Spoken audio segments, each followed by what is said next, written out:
There are about 7 caves inside the Cherney Maribel Caves County Park, but only one hibernates bats. Emily Deem is live in the town of Cooperstown to explain. How many bats have you seen this morning, Em?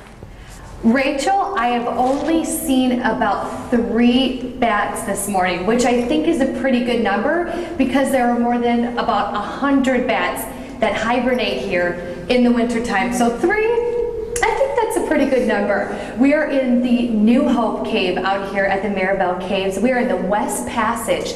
Take a look at how beautiful this cave is. We're about 50 feet underground right now, 140 feet into the cave. Al Shima is here with me, park volunteer. Beautiful cave we have out here. Yes, it is. And pretty impressive too. And this is the only cave out here that actually hibernates, that the bats hibernate in. Yeah. And you get to count the bats while they're hibernating. Yes. To see how many are in here, and if the number has grown over the years. Tell us about that. Like about 6 years ago, we started counting bats. There was like about 28 bats when we started, and now 6 years later, like last winter, we were up to about 129 different bats that were in here. And right now they're making their way to hibernate. They're not all in here yet, right? No, they're actually starting to make their way in, and like last week when it was cold here, it's actually forcing them in sooner actually. So tell us the different species that you have out here, different types of bats. Well, the ones in the cave here, we have the big brown, little brown pipistrelle and the northern long-ear, and we have some tree-bearing bats that actually fly south, which are there's a silver hair, there's the hoary, and then there's the eastern red bat. Those all fly south because those are more tree-bearing, where the ones that stay in here are more like cave or like mine-dwelling. And the one that we have, I know the one we've been pointing out kind of all morning, if we take a look up top, I don't know if you can see the little guy.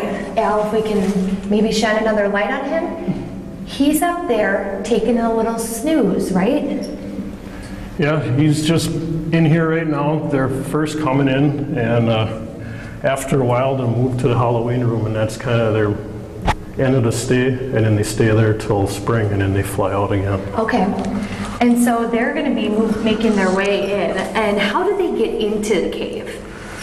Well, one place we know is the door. It has a small crack that they come into, and then back here there's some bigger chimneys and stuff that we think they fly into, but they can find these chimneys because of the heat coming out of the chimneys where we can't see that stuff, so they actually can sense that, and they just fly into those holes. And the reason why New Hope is the only cave out here at the Maribel Caves that they hibernated is because of the temperature?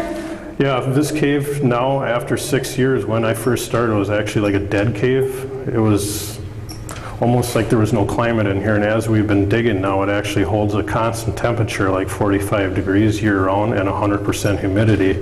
Wow. And now the bats have a place that stays at a constant temperature where they can spend the winter. Awesome. Al, thanks so much for joining us this morning. You guys, we're going to head out of the caves and actually go into the park because they're going to be open until Halloween. We'll tell you how you can come out here, take a little adventure coming up. We'll send it back to you. Cool stuff. Thanks, Em.